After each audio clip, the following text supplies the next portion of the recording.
शहर जौनपुर सीडीएस विपिन रावत एवं शहीद साथियों और वीर सपूतों को श्रद्धांजलि का आयोजन कर श्रद्धांजलि अर्पित की गई। ज्ञातव्य हो कि आज दिनांक 10 दिसंबर को शाम 4 o'clock बजे मछली शहर के कृपा शंकर नगर वार्ड स्थित मोती कॉम्प्लेक्स के प्रांगण में सीडीएस विपिन रावत एवं शहीद साथियों को श्रद्धांजलि दी गई। इस मौके पर काशी क्षेत्र के भाजपा किसान मोर्चा की मंत्री डॉक्टर अर्चना शुक्ला ने पुष्प अर्पित करके भावभीनी श्रद्धांजलि अर्पित किया। इस मौके पर प्रभा शंकर सिंह, रवि पटवा, मंडल अध्यक्ष युवा मोर्चा अक्षय जायसवाल, जिला उपाध्यक्ष भाजपा पिछड़ा मोर्चा जितेंद्र निगम, सैफ अली, रंजीत पाठक, अरबाज अली, रवि गुप्ता, विजयानंद चौबे, संजय सिंह, कृपा शंकर श्रीवास्तव, वंदना पटेल आदि लोगों ने वीर सपूतों को श्रद्धांजलि अर्पित किया। कार्यक्रम का संचालन कृपा शंकर श्रीवास्तव जी ने किया। आपको हमारी वीडियो पसंद आई है तो सब्सक्राइब करें और बेल आइकन जरूर दबाएं, शेयर भी करें साथियों। धन्यवाद। रिपोर्ट हाफिज नियामत, पत्रकार। शहर के मोती पैलेस में हम सब मछली शहर नगर वासी माननीय श्री विपिन रावत और अन्य सभी शहीद जवान के लिए श्रद्धांजलि सभा का आयोजन करके श्रद्धांजलि देने के लिए एकत्रित हुए हैं। कितने जवान शहीद हुए थे?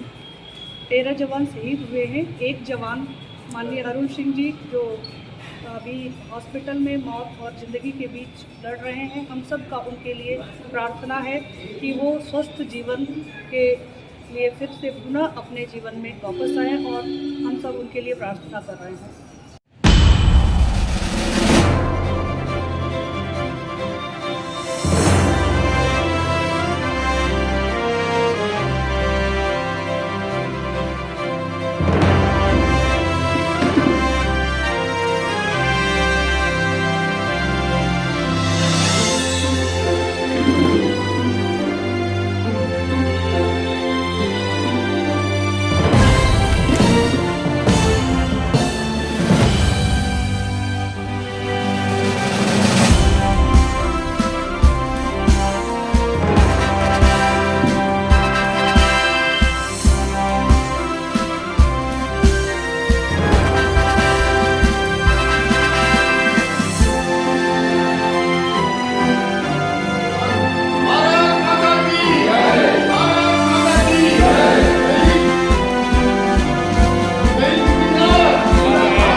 थल सेना, जल सेना और वायु सेना, तीन सेना होती है।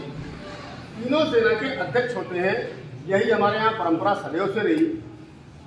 नरेंद्र मोदी के कार्यकाल में जो ड्रामेटिक चेंज हुआ, हमारी जो सेना की जो पॉलिसी थी, स्ट्रेटजी बनाने वाली पॉलिसी, उसमें सबसे बड़ा परिवर्तन ये हुआ कि हम लोगों ने तीनों का एक संयुक्त कमांडर बनाया, जिनको हम चीफ ऑफ डिफेंस स्टाफ कहते हैं। और वो पहला व्यक्ति जो बना, उन्हीं का नाम विपिन रावत। ये जितने भी सेना अध्यक्ष थे हमारे, उन्हीं में से चुनना था जो टैलेंटेड थे, जिनके अंदर योग्यता थी। आज के अंदर बहुत ऊपर उड़कर यानी उच्च स्थान पर युद्ध करने की जो स्पेशलिटी थी, वो भारत में किसी के पास नहीं। आज के पास स्ट्रेटेजिक जो अटैक की जो पॉलिसी बनती है, उसकी जो है कि स्पेशलिटी थी। आपके नाम से चाइना कांपता था। क्यों? क्योंकि क्लोज जब बैटल होता है, क्लोज बैटल फील्ड में, यानी छोटी जगह कम होती है, नजदीक से मारा मारी होती है। क्लोज बैटल फील्ड का मास्टरमाइंड इनको माना जाता है। और उरी के बाद जो आपने एयर स्ट्राइक की थी, जो आपने सर्जिकल स्ट्राइक की थी, 2 स्ट्राइक आपने सुना होगा। बहुत गर्व से हम लोग बात करते हैं, कभी भी बात करते हैं तो एयर स्ट्राइक और सर्जिकल स्ट्राइक में जब होना हुआ था, तो आदरणीय प्रधानमंत्री नरेंद्र मोदी जी ने जब सीडीएस साहब से बात किया था, तो आपके प्रधानमंत्री एक बात बहुत बोलते होंगे टीवी पे, आपने सुना होगा कि वी वांट जीरो लॉस, हमें लॉस नहीं चाहिए, जीरो लॉस, लॉस की बात ही नहीं करते, यानी कि हमें कोई कैजुअलिटी नहीं चाहिए। और बिपिन रावत ने कहा था आप चाय पियो, आपके चाय पीते पीते सारी चीजें हो जाएगी, डोंट वरी अबाउट इट। और आपने दोनों स्ट्राइक जीरो लॉस से किया था। पूरी दुनिया में ऐसी कोई भी स्ट्राइक आज तक नहीं हुई जिसमें जीरो लॉस हुआ हो, इंक्लूडिंग अमेरिका। अमेरिका ने भी बहुत सी स्ट्राइक की है, लेकिन लॉस कुछ न कुछ हुआ है। किसी एक व्यक्ति दो व्यक्ति का लॉस हुआ है। यह विश्व के इतिहास की पहली 2 स्ट्राइकें थी जो कि जीरो लॉस में थी। 2 स्ट्राइक तो आपने देखा, म्यांमार में भी हमने स्ट्राइक की थी, बहुत मीडिया में नहीं आया था। म्यांमार में भी आपके ही नेतृत्व में स्ट्राइक हुई थी, वो मीडिया में बहुत ज़्यादा कवरेज नहीं हुआ था, लेकिन वह भी हुआ था। लगभग हम 35 किलोमीटर अंदर घुसकर जितने भी टेररिस्ट कैंप थे उनको नष्ट करके वापस हमारे सैनिक सकुशल बिना किसी कैजुअलिटी के आए। आपकी बुद्धिमत्ता थी, आपकी प्लानिंग थी, आपकी स्ट्रेटेजी थी, जिसके कारण चाइना, जिससे पूरी दुनिया आज परेशान है, वो हमसे परेशान रहता था। ये बंदा आया है, कुछ न कुछ ऐसी चीज कर जाएगा जो हमारे ऊपर, सर के ऊपर से चली जाएगी। सेना का आधुनिकीकरण आज की डेट में जो हो रहा है, जो आप देख रहे हैं, चाहे वो आपका बुलेट प्रूफ जैकेट का मामला हो। अब मैं आपको क्लोज बैटल फील्ड के बारे में बता रहा था, तो मैं बता दूं एक चीज और मजेदार बात बता दूं। क्लोज बैटल फील्ड में जो बंदूक लगती है, बंदूक समझ रहे ना, मार करने वाली, जो आपकी सेना यूज करती थी, ऐसी गनें थी आपके पास जो आज तक चलती चली आ रही थी, जिसका आज के करंट मार्केट में उसका वैल्यू यानी मूल्य उतना है जितना वो सोल्जर जो लेके चलता था उसकी सैलरी 1 महीने की। वो बाप दादा के जमाने वाली सन 70 वाली मशीन गन, वो आपके यहाँ आपके सोल्जर यूज करते थे। आपने सुना होगा अभी पुतिन जी आए थे, तो आपके बगल यही उत्तर प्रदेश में अमेठी में एक कारखाना खुला है, आयुध का कारखाना। उस अमेठी में AK-203, AK-47, AK-56, आपने आमतौर से सुना होगा। AK-203 आपके ही इसी उत्तर प्रदेश में बनेगी और आपके क्लोज बैटल फील्ड के लिए सबसे बेहतरीन गन होगी। वो गन आपके देश के ही में ही बनकर यही अपने सेना को मिलेगी। ये अभी अभी पुतिन ने किया था, उसकी सारी प्लानिंग श्रीमान बिपिन रावत ने। सेना को आधुनिक बनाना, सेना को और उन्नत तरीके से, जैसे आपने कभी नहीं सुना होगा चिनूक आपके यहाँ आया, अपाचे आपके यहाँ आया, मतलब बहुत सी चीजें आई जो पिछले 4-5 सालों में कभी खरीदी नहीं थी। राफेल आया, राफेल तो बहुत हल्ला हुआ राफेल के बारे में। उसके साथ साथ चिनूक, अपाचे और क्लोज बैटल फील्ड की ढेर सारी चीजें। हाँ सुरेंद्र जी आइए, कार्यक्रम चल रहा है। कार्यकर्ता मैं समझता हूँ मजबूत नेता भी हैं। जनता में डिस्कशन होगी आखिर हमारी सेना आधुनिक क्यों नहीं बनना चाहती थी या क्यों बनाया नहीं जा रहा था। एक उदाहरण देता हूँ, इसके बाद अपनी बात को विराम देता हूँ। 2007 में यही जो मैंने अभी चर्चा किया, अमेठी में आयुध भंडार जो बना हुआ है, 2007 में इस आयुध भंडार को, कारखाने को खोलने का अनाउंसमेंट यूपी गवर्नमेंट करती है। श्रीमान चिर युवा प्रिंस यानी शाहजादा उसको बड़े जोर शोर से हल्ला करते हैं। 2007 में अनाउंस कर देते हैं यहाँ पर आयुध कारखाना नाम बना, क्योंकि उनकी टेरिटरी थी, यहाँ से मेंबर ऑफ पार्लियामेंट थे। होता यह है कि उनके पास उस समय तक कोई जमीन थी ही नहीं, मतलब कागज पर कोई जमीन नहीं थी, लिया ही नहीं गया था और अनाउंसमेंट हो जाता है। आपको याद होगा अभी 1 साल पहले बहुत चर्चा चली थी चाइना के कम्युनिस्ट पार्टी ऑफ चाइना के साथ कांग्रेस का एक MOU साइन हुआ, MOU मेंबर ऑफ अंडरस्टैंडिंग।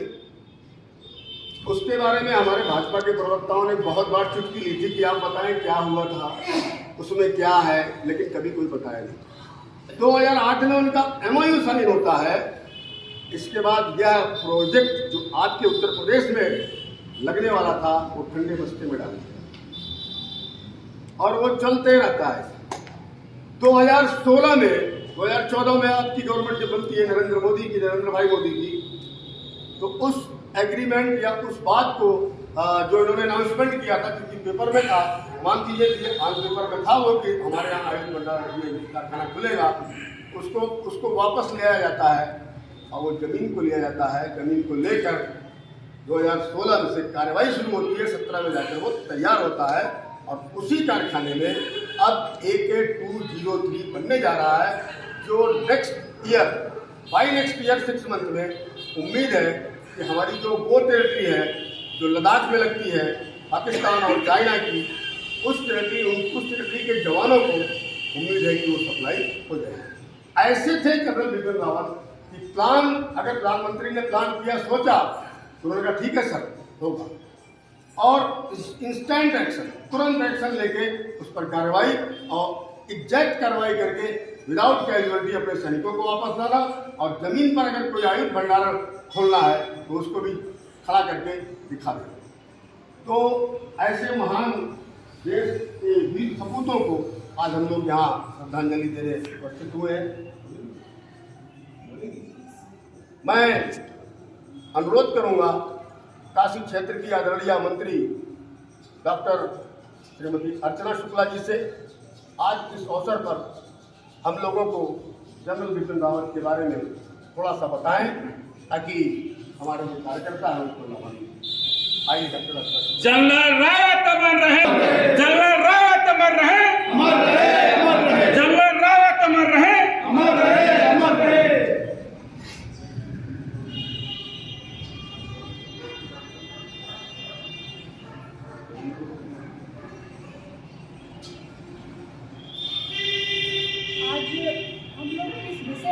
हुए हैं, ये तो सभी जानते हैं कि आज देश पूरे शोक में है, क्योंकि हमने एक ऐसा व्यक्ति खोया है जो राष्ट्र के लिए नहीं बल्कि हम सब के लिए बहुत ही एक महान व्यक्तित्व थे। ऐसे व्यक्तित्व जो पूजनीय होते हैं, जो श्रद्धा के पात्र होते हैं, उनके लिए हम जाति धर्म भेदभाव से ऊपर उठ के सोचते हैं, जहाँ पर वो ईश्वर स्वरूप हो जाते हैं, और वो कहीं भी हमें प्रेरणा के लिए कहे जा सकते हैं, प्रेरणा देने के लिए हम उनको याद करते हैं। अपने घर में जैसे बच्चे हैं, बड़े हैं, कोई भी चर्चा करते हैं तो इसलिए चर्चा करते हैं कि हम उनसे प्रेरित होते हैं। और आज भी जो हम यहाँ इकट्ठे हुए हैं उसका एकमात्र कारण है कि किसी ऐसे खास व्यक्तित्व पर जब हम चर्चा करते हैं, उसको चर्चा करने के दौरान उनके विषय में जब बात करते हैं, उन चर्चाओं से कहीं न कहीं कुछ सीख लेते हैं, क्योंकि ऐसे व्यक्ति कम ही हमारी दुनिया में आते हैं जो हमें प्रेरित करते हैं। 100 व्यक्तियों में से 1 या 2 व्यक्ति ऐसे होते हैं जो हम सभी 1 करोड़ 2 करोड़ व्यक्ति को प्रभावित कर जाए। ऐसे माँ के सपूत रहे होंगे, उनकी माँ कितनी ज़्यादा भाग्यशाली रही होंगी जो अपनी माँ के वो गर्भ से जन्म लिए होंगे, और वो माँ और वो पिता कितने गौरवान्वित हुए होंगे कि बिपिन रावत जी जैसे उनकी संतान हुई, जो राष्ट्र को उन्होंने समर्पित किया। और बिपिन रावत जी चूँकि जो एक उनका स्टडी लाइफ था, एक शैक्षिक जीवन काल था, उस दौरान वो बहुत ही योग्यतम विद्यार्थी के रूप में थे, और उस दौरान उन्होंने आगे दिल्ली से भी शिक्षा ग्रहण की, और सैनिक स्कूल से शिक्षा ग्रहण करते हुए जब वो इस सेवा क्षेत्र में आए तो उनकी योग्यता शुरुआत से ही इस तरह से थी कि लोग उनको अलग ही दृष्टि से देखने लगे थे। क्योंकि राष्ट्रभक्ति उनके अंदर कूट कूट के भरी हुई थी, तो इसलिए उनके विषय में राष्ट्रभक्ति पर कुछ भी चीज़ें सोचना बहुत ही आसान हुआ करता था। उस पर वो सोच करके कोई भी निष्कर्ष पर बहुत जल्दी पहुंच जाया करते थे। जिसका एक तरह से प्रतिभा को पहचानने वाली बात कहा जाए तो माननीय श्री नरेंद्र मोदी ने उनकी प्रतिभा को पहचाना और उन्होंने प्रथम CDS ऑफिसर का इन्हें दर्जा दिया। CDS ऑफिसर यानी जल थल, जैसा कि भाई साहब ने कहा, जल थल और वायु तीनों सेनाओं को एक तरह से जो आदेशित करने वाला ऐसा व्यक्ति जो तीनों सेनाओं को आदेशित करता हो, ऐसा डिफेंस स्टाफ।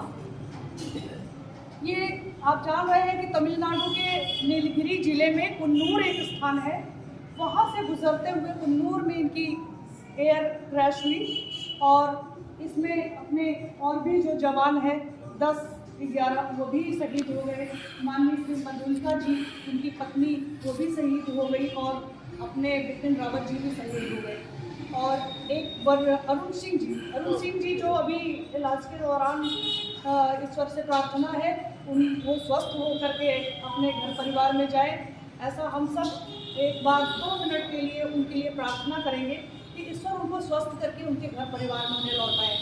और क्योंकि उनके जैसे लोगों की हम लोगों को भी बहुत आवश्यकता है। हमारा देश इस ऊहापोह में चल रहा है कि हम लोगों को ऐसे व्यक्तित्व अगर मिल जाए तो हमारा देश कहीं न कहीं रास्ता ले लेगा। क्योंकि आप देख रहे हैं चारों तरफ से, चाहे वो चीन हो, चाहे पाकिस्तान हो, चाहे और भी देश हो, हमारे देश पे निगाह लगाए रखा हुआ है। इसलिए क्योंकि हमारा देश विश्व गुरु बनने की कगार पे आ गया है। हमारा देश हमारा राज्य जो आप देख रहे हैं कि हमसे जा रहा था, उस राज्य को हमने ले लिया है। वो राज्य कहीं न कहीं रोजगार परक योजनाएं बढ़ाएगा। अगर एक राज्य बढ़ा, एक कश्मीर आपका राज्य बढ़ा, तो निश्चित तौर से कल को जैसे आप कोई बिहार जाके, कलकत्ता जाके रोजगार ले रहा हो, कल को जाकर के कश्मीर में भी रोजगार प्राप्त करेगा। इसी तरह ढेरों ऐसी योजनाएं हमारे यहाँ आ रही हैं। सब वो सेक्टर्स जो सेवा सेक्टर्स हैं, वहाँ पे कितने आतंकी मारे जा रहे हैं और कितना ज़्यादा शांति कायम करने के लिए हमारा डिफेंस स्टाफ बलिदान हो रहा है, ये हम सब जान रहे हैं। हमारा उस राज्य को शांति व्यवस्था देने के लिए तो ये जो सैन्य होता है, जो सैन्य विभाग होता है, यहाँ इतना समर्पण होता है कि इनके समर्पण को हम व्याख्यानों में नहीं बता सकते। जब पाकिस्तान में और भारत में एक जो युद्ध के दौरान एक सैनिक हमारे ख्याल से उनका गर्दन काट लिया गया था और एक बॉडी का आधा अंग उनका जब माँ को लौटाया गया था, तो माँ ने कहा था मैं आधा क्यों लूँ, मैंने दिया तो पूरा था अपने बेटे को, तो फिर आधा क्यों लूँ। उस माँ का दर्द सोचिए कि जिस माँ ने एक बेटे का ऊपर का हिस्सा नहीं लिया और जब लिया तो प्रधानमंत्री जी से प्रश्न किया कि मैंने अपने बेटे को तो सेना में पूरा अंग दिया था, तो आधा कैसे स्वीकार करूं, जिसका परिणाम था कि सर्जिकल स्ट्राइक हुआ। सर्जिकल स्ट्राइक के दौरान अपना जो एक माँ को जवाब देना था, वो कहीं न कहीं उनके जहन में मोदी जी की ये आ गया था कि ये माँ का जवाब, माँ को ये समर्पण, एक जैसे हम कहते हैं डिवोशन, समर्पण हमारे अंदर होना चाहिए कि उस माँ को क्या लौटा दे, थोड़ी सी शांति मिल जाए। तो उन्होंने ये सर्जिकल स्ट्राइक करके ये लौटाया कि उनके माँ की आत्मा को शांति मिल जाए कि कहीं बेटे के लिए कुछ तो महसूस कर ले कि हाँ देश ने क्या किया। तो ऐसे भावनाओं से प्रेरित होकर के हम जितना भी जो भी अपने परिवार में बच्चे हैं, बड़े हैं, उनके बीच जब ये चर्चा करते हैं कि हाँ ऐसे लोगों का चर्चा करते हैं, निश्चित तौर से कहीं ना कहीं भावनाएं हमारी उनसे जुड़ती हैं और चर्चा करना चाहिए, चर्चा का विषय होना चाहिए। आजकल के युवा वर्ग जो कहीं ना कहीं भटक रहे हैं, अगर हम इन सब बातों पे चर्चा करें, इनके विषयों पे चर्चा करें और इनको लेकर के चर्चा करें किन्हीं न किन्हीं बहानों से, तो निश्चित तौर से हम कहीं ना कहीं प्रेरित होंगे और राष्ट्र के लिए हमारी कहीं ना कहीं समर्पण की भावना होगी। क्योंकि कितने माँ के बेटे, कितने लोग जो सीमाओं पे गए हैं, जिनकी वजह से आज हम आप यहाँ सुरक्षित बैठे हैं, हम आप शान से चलते हैं अपने देश में, और वो अपनी नींद हराम कर रहे हैं, वो अपना चैन हराम कर रहे हैं। हम अच्छे कपड़े पहन के घूमते हैं, वो सैनिक वाले ड्रेस में किस तरह कैसे कष्ट भोग करके हमारे देश की सुरक्षा कायम किए हुए हैं। तो ऐसे लोगों के बलिदान से हम आप यहाँ पर बहुत अच्छी बड़ी बड़ी बातें करते हैं, लेकिन जब उनके बलिदान पे जब हम सोचते हैं तब महसूस होता है कि वास्तव में उनके बलिदान का परिणाम है हमारा सुख, उनके बलिदान का, उनके त्याग का, उनकी भावनाओं का परिणाम हमारा सुख है। वरना हम ये जो आप बैठे हैं शायद कहीं सुखी, क्योंकि बम गिरेगा तो ना हमें पहचानेगा ना आपको पहचानेगा। वो कुछ भी जात धर्म भेदभाव से ऊपर उठ के देश के लिए सिर्फ समर्पित है, तो निश्चित तौर से उनकी भावनाओं से, ऐसे लोगों की भावनाओं से हमें प्रेरित होकर के कहीं न कहीं देश के लिए समर्पण का भाव लाना चाहिए, जो पार्टी से, इससे, हर किसी से उठ करके हो। आज हम मोदी जी को इसलिए प्रणाम करते हैं क्योंकि वो राष्ट्रभक्ति से ओतप्रोत हैं, सिर्फ बीजेपी के नहीं। अगर वो राष्ट्रभक्ति से ओतप्रोत ना होते तो शायद हमारा आकर्षण उनके प्रति ना होता, क्योंकि और भी लोग थे, और भी लोग व्यवसायी थे। हमें व्यवसायी प्रधानमंत्री नहीं चाहिए, हमें राष्ट्रभक्ति वाला प्रधानमंत्री चाहिए था, हमें राष्ट्र प्रेम वाला प्रधानमंत्री चाहिए था, हमें राष्ट्र के लिए सोचने वाला प्रधानमंत्री चाहिए था, हमें मानव में प्रेम बढ़ाने वाला प्रधानमंत्री चाहिए था, संस्कारों और विरासत को कायम रखने वाला प्रधानमंत्री चाहिए था। तो ऐसे प्रधानमंत्री पाकर के हम बीजेपी के साथ जो समर्पण का भाव है, ऐसा व्यक्ति अगर आता है कि ये ऐसे ऐसे देश में जो वीर हैं इनका भी सम्मान बढ़ता है, इनकी योग्यता को हम पहचान पाते हैं। तो इसी शब्दों के साथ मैं अपने शब्दों को विराम दूंगी और चाहूँगी कि ऐसे वीरता और भरे जो भी व्यक्तित्व है इनके आज विपिन रावत जी के बहाने बैठे हैं और भी कितने बलिदानी हैं जिनके बहाने हम बैठे और चर्चा आए दिन करते रहे, जिससे कहीं ना कहीं हमारी भावनाएं प्रेरित होती हैं, है ना। इसी के शब्दों के साथ हम आप सबको अभिनंदन करते हैं और विपिन रावत जी को हमारी तरफ से एक बार और